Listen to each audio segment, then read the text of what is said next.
Está toda mi familia. Mi Guayas no los cambiaría por nada. Lo que más me gusta del Guayas es ver el talento de las personas.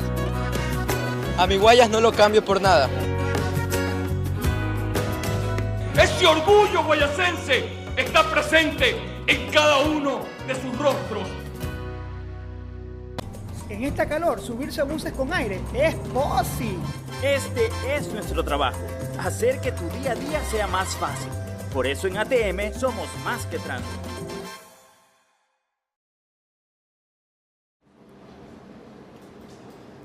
Muy buenos días amigos, ¿cómo están? Hoy es jueves 5 de diciembre del 2019. Estamos en medio de las fiestas de Quito. Yo les doy la bienvenida a su programa Café La Posta.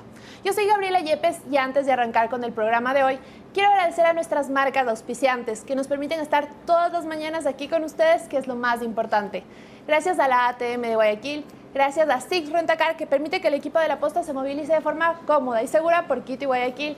Gracias a Seguros Sucre, a Azúcar Valdés, que como siempre les comento, detrás de esta bolsita de azúcar con la que endulzamos nuestro café de la mañana están 180,000 empleos, es decir, 180,000 familias beneficiadas.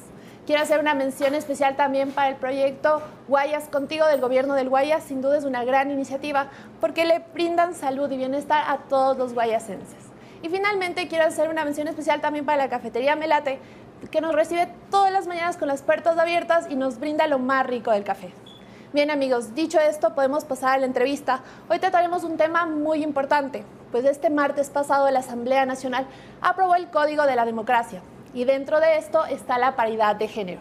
Es decir, ahora hasta el 2025 el 50% de las listas será encabezada por mujeres. Y además es obligatorio el binomio conformado por un hombre y una mujer. Y justamente ese es el tema que trataremos hoy junto a la expresidenta Rosalía Arteaga. Acompáñennos.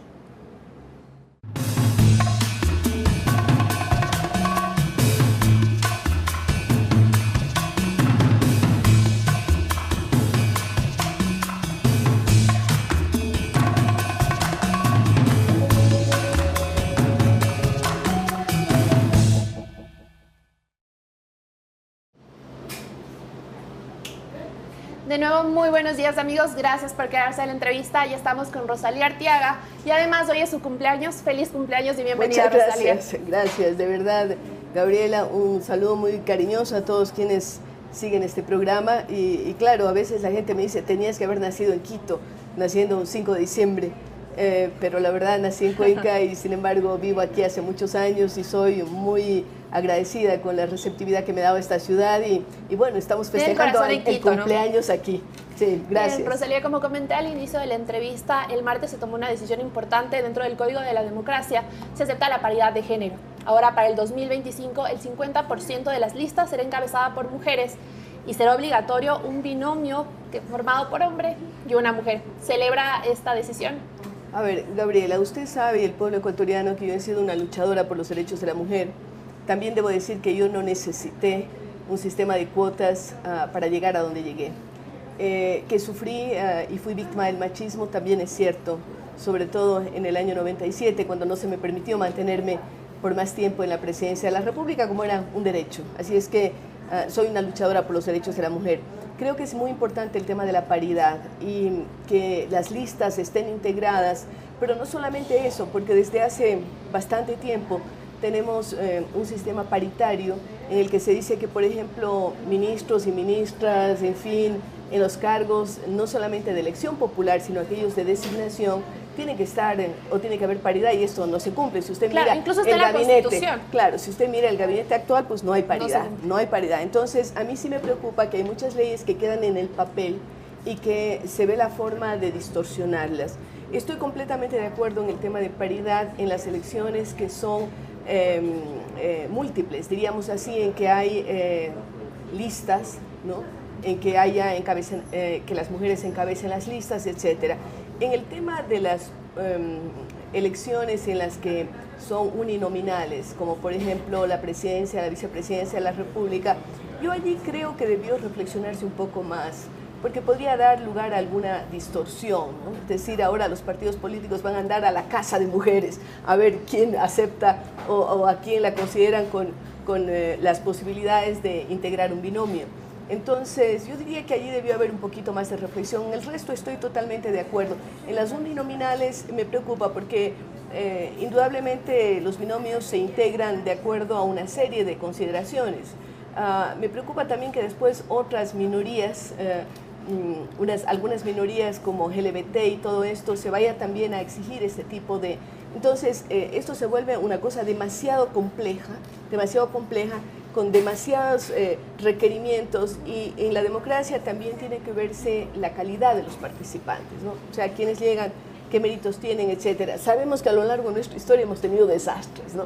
Hemos vivido la última década, sí, sobre todo llevado a la máxima potencia, pero no se debe legislar para solamente el momento. Ese ha sido uno de los grandes problemas de la democracia ecuatoriana. Las constituciones se hacen ad hoc para quien está gobernando, ¿no? Para quien tiene el poder, pero no se está mirando más allá, qué vendrá después, cómo serán las situaciones posteriores. Entonces, por eso es que pienso que debió darse un poco más de análisis en este tema, considerando que siempre soy partidaria de la participación de las mujeres. Bien, Rosalía, usted ha dicho varias cosas importantes y también cosas que le estarían preocupando, como es la obligación de que un binomio esté conformado por un hombre y una mujer. O una mujer y un hombre también, ¿no es cierto? Mujer presidenta. Claro. Y que los hombres van a ir a la búsqueda de mujeres que quieran participar. ¿Cree que haya mujeres que realmente quieren participar? ¿Tenemos mujeres preparadas para estos cargos? Yo creo que sí, que hay mujeres, ¿no? Pero a veces siento que esa obligatoriedad puede distorsionar. Eso me preocupa. Esto no quiere decir, hay muchas mujeres que están súper capacitadas para ocupar muchos cargos, probablemente mejor que muchos hombres, ¿no? Pero esto también en la democracia, la gente tiene el derecho de escoger, de decir yo voto por este o voto por el otro, no por el hecho de que haya una obligatoriedad en cuanto a la integración de cómo se establecen esas fórmulas electorales. Hay muchas personas que creen, lo sentimos, yo lo siento, que seguimos en una sociedad machista. Entonces, sí, realmente es posible que sin estas leyes una mujer pueda llegar a ocupar un cargo como vicepresidenta o ya sea como presidenta. Tuvimos una candidata anterior, fue Cintia Viteri, usted fue vicepresidenta. Pero se lo digo específicamente en su caso y su experiencia, porque usted dijo que le quitaron la presidencia por el machismo. Así Entonces, es.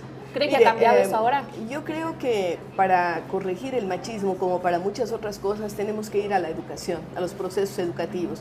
Porque usted nada va a sacar de tener una mujer presidenta si siguen las mujeres siendo víctimas de acoso, siguen siendo las mujeres víctimas de violencia doméstica. Recuerde que el lugar más peligroso para una mujer en el Ecuador es su propia casa. Allí es donde sufre más acoso, donde se dan los femicidios, donde se dan ese maltrato a la mujer para la mujer y los niños. El lugar más peligroso es su propia casa. Entonces, realmente esto es preocupante. Es decir, no se trata solo de leyes, no se trata de un marco legal que sí es importante, hay que reconocerlo. Puede ser una base o un principio, pero lo más importante es lo que los ecuatorianos, las ecuatorianas sintamos. Es decir, las mujeres muchas veces estamos protestando por nuestros derechos, pero cuando llegamos a la casa se siente ese espacio de agresión, de vulnerabilidad. También estamos hablando de que las mujeres, si bien obtenemos los mejores puestos en la universidad, yo asisto mucho a graduaciones en las diferentes universidades en el país, encuentro que la mayor parte de las veces los premios más altos los sacan las mujeres, ¿no? Puede ser en derecho o puede ser en las ingenierías, inclusive, que fueron mucho tiempo limitadas a las mujeres, pero cuando se llega al momento del ejercicio profesional, al salario, etcétera, tenemos discriminación. Entonces yo diría que hay unas luchas que tienen que seguirse dando indudablemente. ¿Qué pasa con la mujer campesina, ¿no? cómo está siendo agredida, qué pasa con la mujer en la ruralidad, la mujer indígena, la mujer afro, pero también las mujeres en las ciudades, y no importa allí tanto la condición económica o social, porque hay también agresiones a mujeres de todas las clases Totalmente, sociales. usted ha dicho, es importante la educación, educar a los más pequeños para que en el futuro no suceda esto y para que no estar poniendo repliquen, leyes. claro, no repliquen, porque un niño que ve en su casa que el papá le pega a la mamá, ¿qué va a pasar a futuro? Totalmente. No solamente que va a replicar eso en su propia casa, sino va a considerar que hay unos que tienen derecho a dominar y otros que están obligados a obedecer. Totalmente, pero usted, Rosalía, como educadora, conoce que esto puede demorar muchísimos años. Son nuevas generaciones y ahora generaciones que ya tienen esta mentalidad machista, que las mujeres no pueden participar en política. ¿Cómo cambiamos eso ahora? Porque en un futuro sería perfecto que la educación nos ayude. Mire, lo que pasa es que cuando hablamos en educación es igual que hablar en agricultura, Gabriela. En agricultura usted no puede sembrar y cosechar el mismo día, eso es imposible. En educación pasa exactamente Tomará mucho tiempo. Sí, toma tiempo. ¿Y cómo lo arreglamos el problema ahora? Muchas cosas están cambiando. No hay varita mágica, Gabriela, en ninguna cosa. Usted lo sabe. O sea que no puede usted decir cómo arreglamos ahorita. No creo que esta ley va a arreglar las cosas ahorita tampoco. Esta ley no va a arreglar. No, por supuesto que no. No vamos a erradicar la violencia, no vamos a erradicar la discriminación, no vamos a erradicar un montón de cosas. Eso tiene que hacerse a ese paso lento pero seguro. Pero tiene que hacerse. Porque si esto debió haberse hecho ayer, tenía que haberse hecho en el pasado, nunca es tarde, tenemos que seguir activando y trabajando, y a eso es a lo que estoy dedicando mi vida yo, al tema de educación, porque queremos mejorar calidad de educación. Para mejorar calidad de educación tenemos que mejorar calidad de maestros, por supuesto, y tenemos que considerar otra cosa.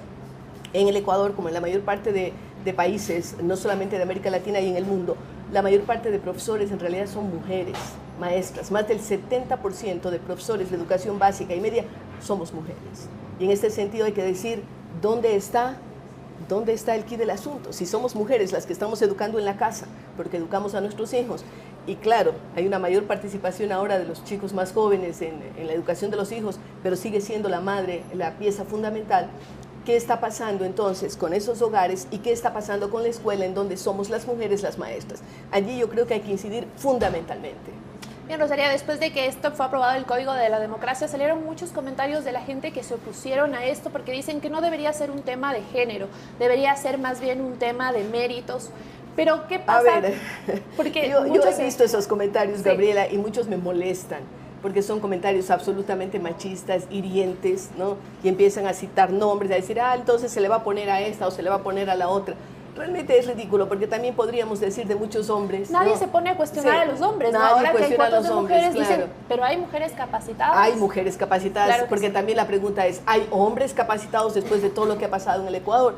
Entonces, realmente yo creo que tenemos que ponernos en un plano de razonamiento, de diálogo, de no herir con comentarios. Y eso les pido a la gente que hace los comentarios a través de las redes sociales, que reflexionemos, ¿no? Porque en este momento de pronto están cuestionando a una mujer y pasan los años y será la hija la que puede estar en esa situación, o será la esposa, o será la madre, o será alguien que está cercano a su núcleo familiar. Y entonces esos comentarios hirientes están generando una opinión pública, porque ahora la opinión pública se la genera muchísimo a través de las redes sociales, y en este sentido es que creo que tiene que haber un respeto a hombres y a mujeres, ¿no? A todos los sectores de la sociedad, a todas las comunidades, a todas las razas, a todas las preferencias sexuales. Tiene que haber respeto. Yo creo que lo que más está haciendo falta en nuestra sociedad es el respeto y el diálogo, y a eso yo convoco. Y me parece que tenemos que cuestionarnos, hombres y mujeres, qué estamos dando de aporte a nuestra sociedad, qué estamos haciendo de bien. Totalmente, ¿y qué méritos tienen para llegar a ese puesto, ¿no? Y justamente por esa línea yo le quiero preguntar, ¿cómo tienen que prepararse un político? ¿Qué educación debe tener para llegar a ese puesto sin importar su género? Primero tiene que haber una conciencia de que llegar a la política es un servicio público, no es para servirse. A mí me preocupa mucho ver que mucha gente está en un cargo público por un par de años y ha cambiado de casa, ha cambiado de auto, ha cambiado de todo, hasta de vecindario, ¿no? Eso es preocupante. Luego, también considerar que tiene que haber una base de honestidad, ¿no? Es fundamental. La corrupción corroe la democracia. El peor cáncer para una democracia es la corrupción, y eso tenemos que combatirlo. Una persona quiere ser político, tiene que pensar en esa formación de sus propios valores, pero también tiene que prepararse en las diferentes áreas, en economía, en derecho, en conocer de las circunstancias, porque por más que usted esté en un cargo de carácter social, hablemos de un Ministerio de Educación que me ha tocado a mí, pero usted tiene que saber administrar.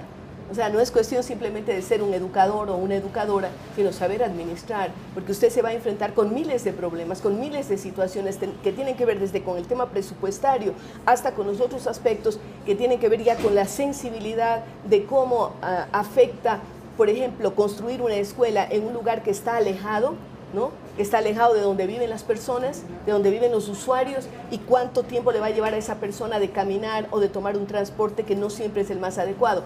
Pero en medicina ocurre lo mismo, o en la propia economía. Este momento estamos asistiendo a situaciones muy complejas en que el Ecuador está saliendo por primera vez en mucho tiempo a vender su petróleo, pero por otro lado hay restricciones, porque estamos atados a los créditos con China que tienen que ver con canje por petróleo.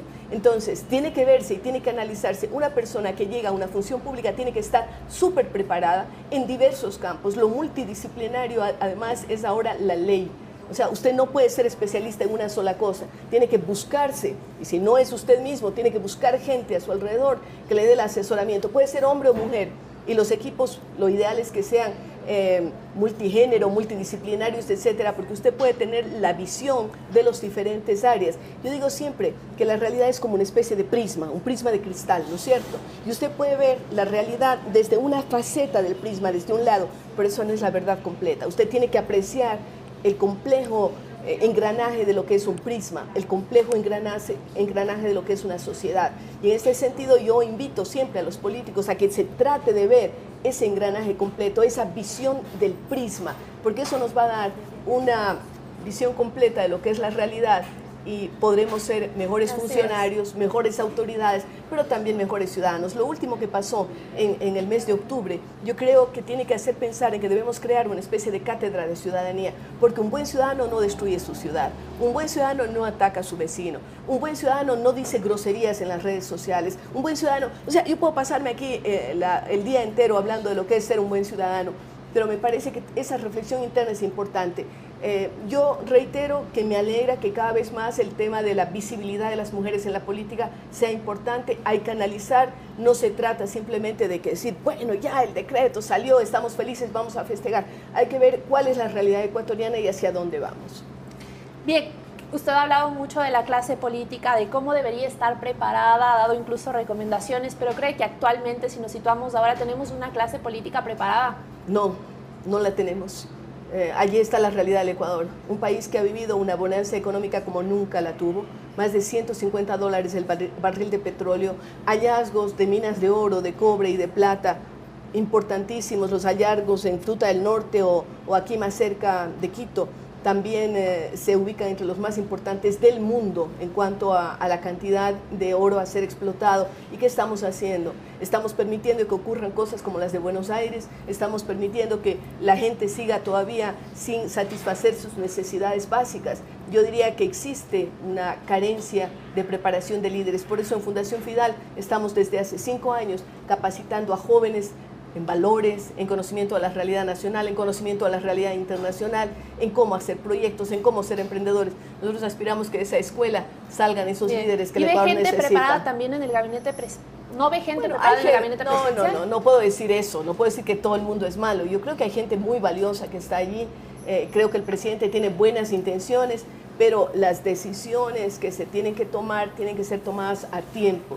No creo que haya la oportunidad de hablar, pero por ejemplo el tema del retiro de los del subsidio a los combustibles, me parece que tenía que haberse hecho de una forma gradual, mucho más anticipado, no cuando está más de mediados del gobierno, y por otro lado focalizado. Entonces yo creo que hay algunas decisiones que se las tomaron sin pensar mucho en las consecuencias que esto podía traer. Bien, Rosalía, finalmente me gustaría preguntarle sobre un concurso de maestros que está llevando Fidal. Tenemos un momentito para hablar de eso. Gracias, Gabriela, por permitirme hacerlo. Yo quiero invitar a todas las personas que nos están viendo a que visiten la página web de Fundación Fidal, www.fidal-medioamlat.org, o llamar en horas de oficina al teléfono 244-4407. Hay un concurso que está convocado, estamos en la recta final, faltan 5 días hasta el 10 de diciembre para que participen por el premio para ser considerado el mejor maestro del Ecuador. El premio fundamental es una estatuilla, el gran honor, pero tenemos un premio económico de $10.000 para el mejor maestro, la posibilidad de viajar a varios países, Israel, hemos tenido la posibilidad de viajar a Dubái, a México, a varios países de América Latina, y también becas de estudio dadas por universidades como la UNIR, como la Flaxo, etcétera, que posibilitan que los maestros sigan capacitándose, así es que están todos invitados. Bien. Luis seguramente va a querer cobrar por esta pauta que hubo ahora de Fidal, ¿no? Ah, seguramente, pero le vamos a decir que ya que he venido aquí, pues bueno, esa pauta está pagada. Muchas gracias, Rosalía, por acompañarnos, y muchas gracias a ustedes, amigos, por quedarse. No se vayan todavía, que ahora venimos con la asambleísta Vilma Andrade para conversar sobre este tema de paridad de género.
Gracias, amigos, por quedarse, y estamos con la asambleísta Vilma Andrade. Bienvenida, Vilma. Muchísimas gracias. Para mí también es un gusto y un saludo afectuoso a toda la audiencia de La Posta. Bien, como conversamos con Rosalía Arteaga y comenté al inicio de la entrevista, se aprobó un tema muy importante en la Asamblea, fue el Código de la Democracia. Y dentro de esto está la paridad de género, como ya habíamos dicho. Usted sí lo celebró. Yo preguntaba a Rosalía porque no lo vi si lo celebró, pero usted sí lo celebró ante otros asambleístas. ¿Qué logro cree que se alcanzó? Bueno, primero que sin lugar a dudas fue un día histórico para la democracia, porque no hay democracia que no se construya en equidad, en igualdad.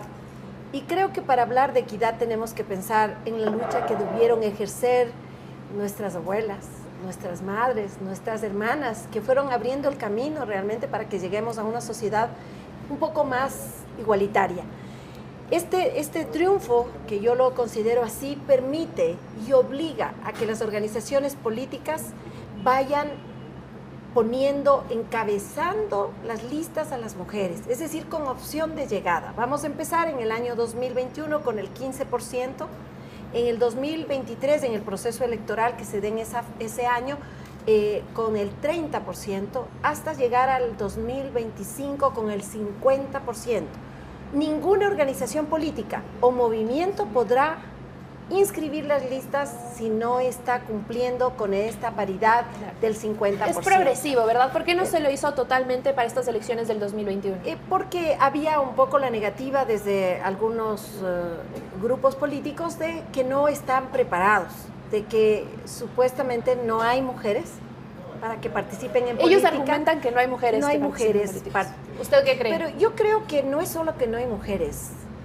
Para quienes estamos, y yo desde la dirigencia política puedo decir que la política en general está visto para los jóvenes, para en general la sociedad como un espacio de corrupción, un espacio de pérdida de tiempo, y no quieren participar. Entonces, no es solo las mujeres, pero tenemos que cambiar, innovar, tenemos que ser disruptivos en los partidos políticos para lograr poder conseguir que vengan quienes están motivados por cambiar la sociedad.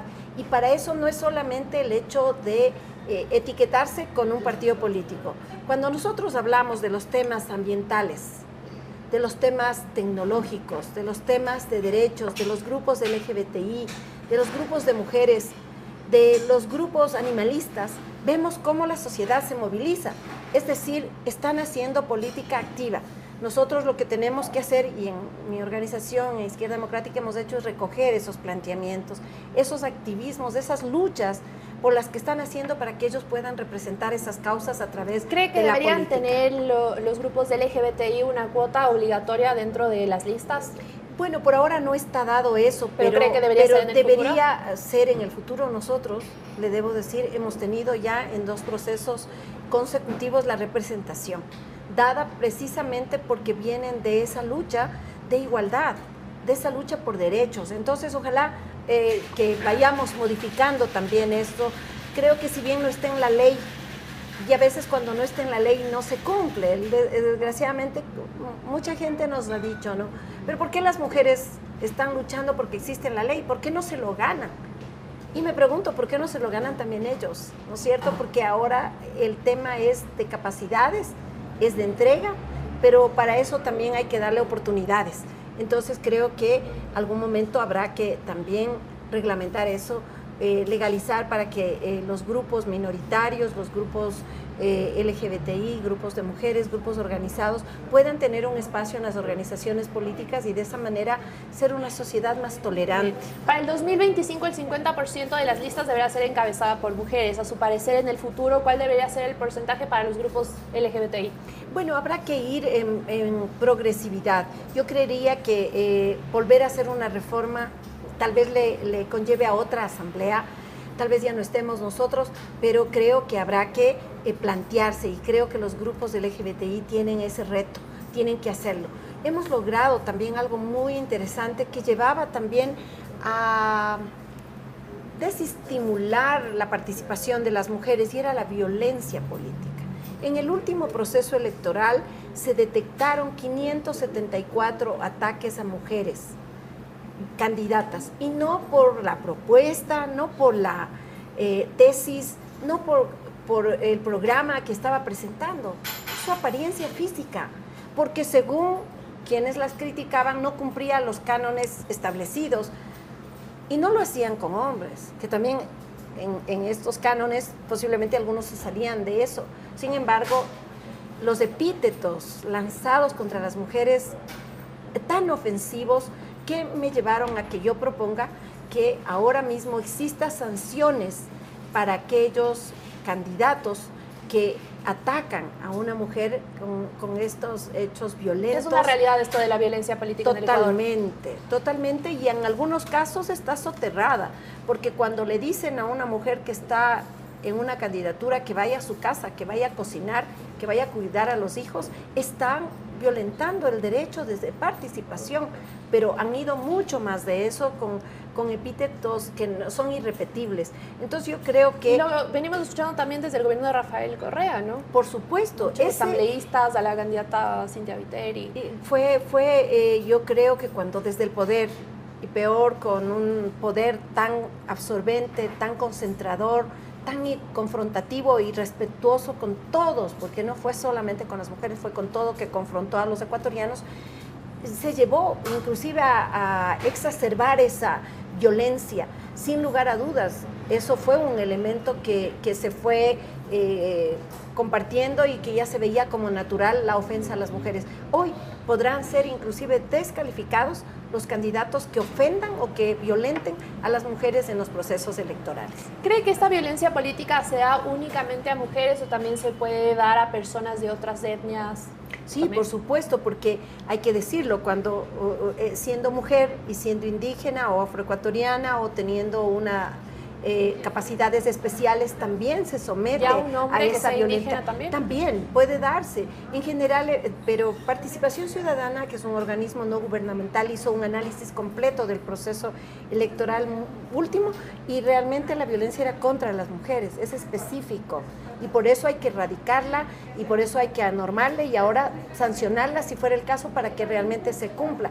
Igualmente, creo que es un avance importante para evitar que en las alcaldías y prefecturas, la prefectura es más fácil, la prefectura tiene que obligatorio, de acuerdo a la Constitución, inscribirse hombre-mujer, la alcaldía no. eso no podemos cambiarle porque en la Constitución dice que el alcalde será electo en votación popular y no en fórmula, y que el vicealcalde será electo por los concejales, en definitiva el Consejo Municipal. Pero la ley, el COTAD, establecía la forma de votación y eso lo estamos cambiando para garantizar también que exista la paridad, es decir, se elija como vicealcaldesa, si es el alcalde ya es hombre, o viceversa, pueda elegirse realmente para que exista esta paridad y esta igualdad también en las alcaldías a nivel nacional. Milma, hubo casos en estas últimas elecciones ya pasadas de las alcaldías, de las prefecturas, de concejales, hubo casos en que la Defensoría del Pueblo buscó esta paridad de género y me parece que fue en Azuay que una mujer no quería asumirlo, estaban dos hombres en los cargos superiores y una mujer, todas las mujeres que estaban como concejales no querían asumirlo. ¿Qué hacemos en ese caso cuando una mujer no quiere? ¿Sería una forma de obligarle también? Yo creería que más allá de que no quiere, era someterse a un desequilibrio en el consejo y quizás ser estigmatizada por haber generado un conflicto. Por yo temor, creo que iba ahí, que no yo para mí que cargo. fue eso, más bien era un conflicto, porque si no son de la mayoría o del grupo que conforma una mayoría, iban a entrar en una suerte de confrontación. Pero cuando ya las reglas, como ahora están dadas y que tienen que cumplirse en el 2025, yo creo que las mujeres también tenemos que prepararnos.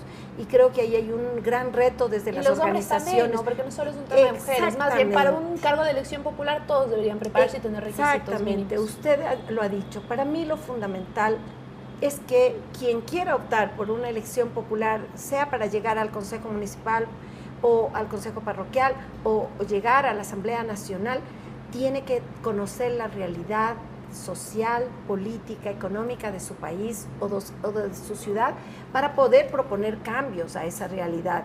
Creo que más allá, porque yo nunca voy a juzgar a personas que desean intervenir siendo futbolistas o siendo famosos, pero siempre y cuando lleven una propuesta. Yo en la asamblea le debo decir, tengo un ejemplo. Carlos Vera, de Alianza País, fue árbitro de fútbol muy famoso, fue el primer árbitro, entiendo, que fue a un mundial, y por eso Alianza País le puso de candidato. Pero él con muchos otros tantos, ¿no? Que acá en televisión llegaron a ocupar un cargo en la asamblea. Exactamente, ya tuvimos, y eso en varias organizaciones políticas. Pero, por ejemplo, en el caso concreto, llevó una propuesta legislativa para evitar o erradicar la violencia en los escenarios deportivos, y eso ya es ley. Es decir, sí se puede, aún desde esa visión, participar en política, pero tiene que conocer esa realidad. Y por eso yo digo, ¿por qué podemos estigmatizar a un campesino o a un artesano que quiera llegar a la asamblea? Si es que él conoce la realidad de su sector, va a ser más bien enriquecedor para una propuesta. Entonces, el que llevemos ahora también a las listas cerradas también es importante, porque ahora ya no van a votar indistintamente fraccionando su voto. Claro, la gente veía caras, no conozco a Pepito, ni sé cuánto, voto por el de otra lista, conozco a Pepito y voto por él. Sí, se votaba por personas, pero no se votaba por propuestas.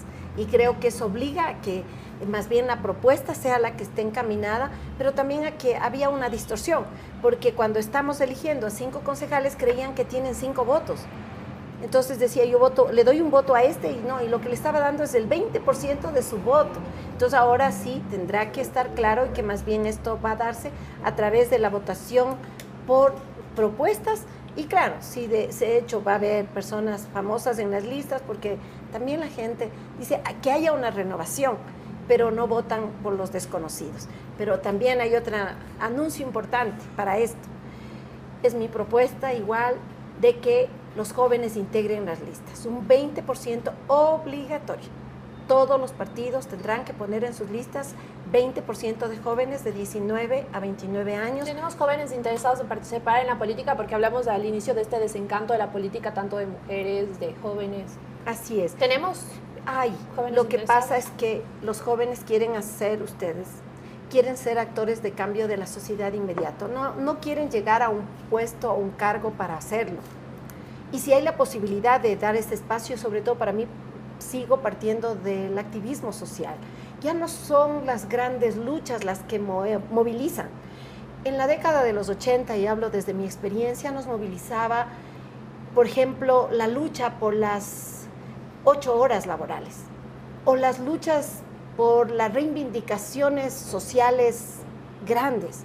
Hoy lo que moviliza son los activismos a través de temas específicos y concretos. Entonces, si los jóvenes quieren luchar por el ambiente, quieren luchar realmente para pensar en el futuro, por la naturaleza, hay que permitir que ellos participen en política y darles el espacio.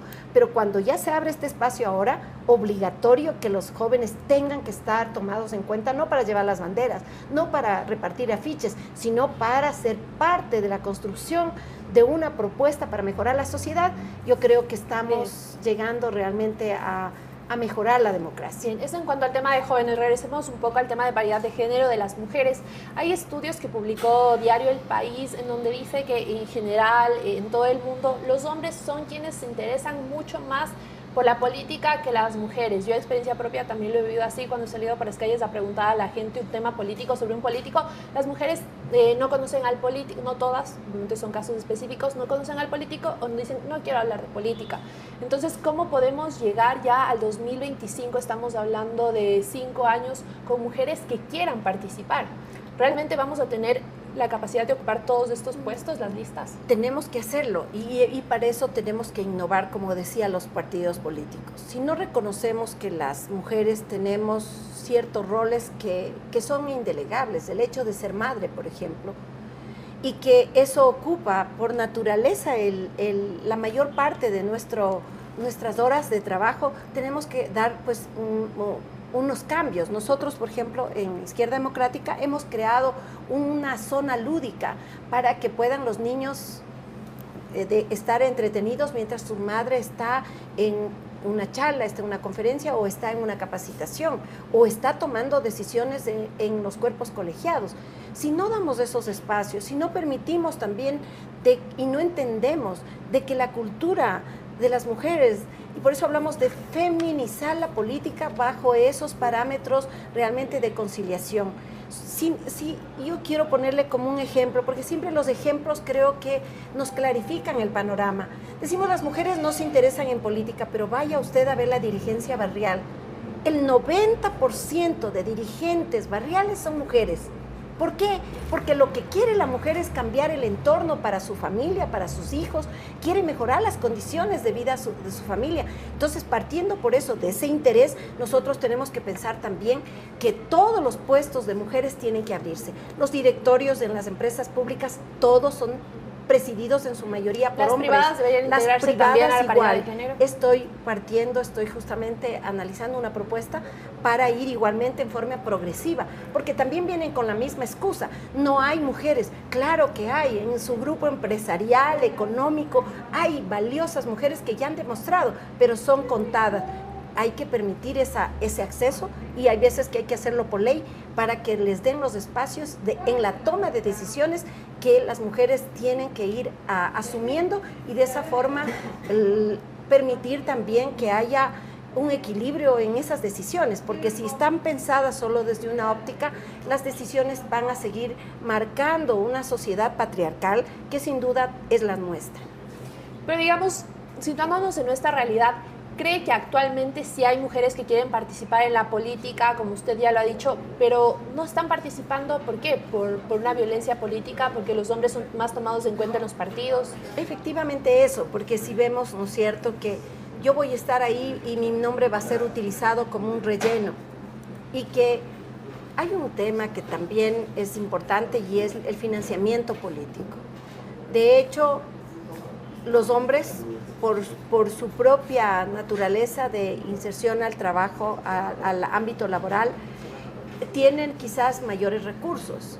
Y la mujer está supeditada, inclusive porque en esas concepciones tradicionales, a que yo voy a enfrentar una campaña electoral y voy a gastar el dinero tal vez de mi familia.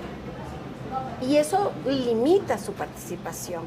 Cuando hay una liberación económica, es decir, la mujer está empoderada también a través de tener un ingreso y de tener una suficiencia económica, permite también una participación política. Entonces, esto es un tema amplio, transversal, que pasa por varios aspectos que yo veo desde mi experiencia también. Tenemos valiosísimas mujeres participando políticamente que vienen desde la lucha social y pues ahora que obligado el partido o movimiento tiene que darles el espacio, yo creo que se van a interesar mucho más porque ya no van a estar de relleno.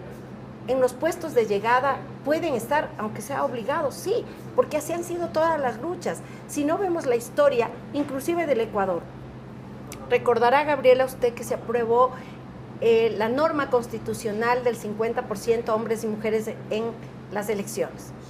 ¿Qué hicieron los partidos? Elegimos 6 asambleístas. Bueno, los 3 primeros eran hombres, los 3 las mujeres, cumplían. ¿Qué tuvimos? Porque estuve en esa lucha, emprender en una lucha con los movimientos de mujeres, hicimos una lucha incansable hasta llegar a la Corte Constitucional para que la Corte disponga que la igualdad era alternancia y secuencialidad, y solo así logramos los espacios. Siempre ha habido que luchar para que una mujer en el Ecuador vote, como fue Matilde Hidalgo de Prócer. Ella se fue y se paró y obligó a que le asuman su voto. O hasta el año 60, las mujeres para emprender en trabajos de comercio o cualquier emprendimiento tenían que tener la autorización del esposo, si no, no le podían hacer, y estamos hablando apenas a 3 décadas. Entonces esta lucha de las mujeres siempre va a ser constante, y aunque nos digan, pero ¿por qué celebran? Gánense. No, tenemos que hacerlo, porque si no está en la ley, desgraciadamente, claro, lamentablemente estamos en una sociedad cumple. que una mujer no se lo puede ganar, y tal vez una ley dé visibilidad a estas mujeres y permita, ¿no? Antes de finalizar, Vilma, me gustaría tocar otros temas rapidito que fueron aprobados en el Código de la Democracia. Uno de ellos es el cambio del método de asignación de escaños del de Hunt al Webster. En esto, usted está de acuerdo, sí, que votó positivo, pero quienes no estuvieron de acuerdo fue el Partido Social Cristiano y los correístas, que nuevamente se juntaron para votar igual. ¿Por qué no están de acuerdo si este método Webster es más democrático? Porque da más visibilidad a las minorías. Sí, porque están pensando en las próximas elecciones, están pensando en la coyuntura, y es criticable porque ellos cuestionaron este sistema, porque realmente no refleja la decisión y la voluntad del elector. Yo quiero ponerle el ejemplo. En esta última elección para la Asamblea Nacional, el 38% de los ecuatorianos votó por Alianza País. Sin embargo, con el método de Hunt, que es perverso y que no da representación, se llevaron el 65, casi el 70% de la Asamblea. Eso no era lo que quería el elector. Es decir, eso eliminó las posibilidades de otras organizaciones. El método de Webster permite una mejor representación. Y ahí vemos, yo soy asambleísta nacional, somos 15 asambleístas a nivel nacional. Con ese método de Hunt, Alianza País se hubiera llevado los 15 asambleístas y se llevó 10 y permitió que ingresemos, como es mi caso, como es el de Cristina Reyes y otros asambleístas que venimos de otras organizaciones y pudimos participar y pudimos que el elector, quienes votaron, los centenas de miles que votaron por nosotras, podamos tener esa representación. Entonces creo que el método está muy bien, el método nos va a llevar a una práctica mucho más democrática. Que no le conviene a los partidos grandes porque les quitaría representación. ¿Cree que existe algún pacto ya entre correístas y PSC que vienen ya votando juntos? No creería que sea un pacto político per se. Creo que hay coyunturas que ahora se requieren los votos y posiblemente unidos pueden alcanzar esa votación. Pero más allá de eso, yo creo que tenemos que tener claro, el correísmo tiene una fuerza. O sea, después de que hemos pasado una década que ha sido para mí nefasta para el Ecuador, no solamente en el orden, si hablamos de corrupción, sino de institucionalidad. Ellos destrozaron la institucionalidad en el Ecuador, pero desgraciadamente, como tenían un estado de propaganda que lograron manipular la conciencia ciudadana, han llegado ahora a venderle, en definitiva, a los ecuatorianos, a un grupo, de que son perseguidos. Y entonces la corrupción queda soslayada, pero hay un 20%. Y por eso creo que lleva a que tengamos una propuesta electoral mucho más amplia, ojalá de coaliciones que nos lleven realmente a enfrentar un proceso con opciones de triunfo para evitar que vuelva el correísmo o que vuelvan estas prácticas populistas. Finalmente, usted como asambleísta que estuvo con los legisladores tratando este tema del Código de la Democracia, cada uno de los artículos 160 fueron reformados, ¿nos puede asegurar a los ciudadanos que las elecciones del 2021 van a ser más transparentes, no va a haber casos de arroz verde, recetas de arroz verde y van a ser más democráticas? Yo creo que sí, hay mucha tranquilidad. Recordemos, si seguíamos con el Código de la Democracia y en su aplicación vimos los resultados y creo que nos lleva a una construcción mucho más democrática, pero para eso es responsabilidad de todos, desde el ciudadano que tendrá que informarse cuáles son las posibilidades de elección que ahora tiene, como de las organizaciones políticas, los movimientos, el propio Consejo Nacional Electoral, para garantizar realmente que la voluntad popular, que a la larga es el sagrado derecho de elegir que tienen los ecuatorianos en democracia, sea respetado y que esa decisión no sea manipulada y que genere confianza para que en el ejercicio del poder los que alcancemos o los que alcancen esas dignidades puedan ejercerle con sobrada solvencia y sobre todo permitir los cambios que el Ecuador realmente necesita para una débil institucionalidad que ahora tenemos. Bien, me quedo con eso. Muchas gracias, asambleísta, por acompañarnos y muchas gracias a ustedes, amigos, por quedarse y tienen que disfrutar ahora las fiestas de Quito y el feriado que se viene. Estaremos con más de Café La Posta este lunes. Chao.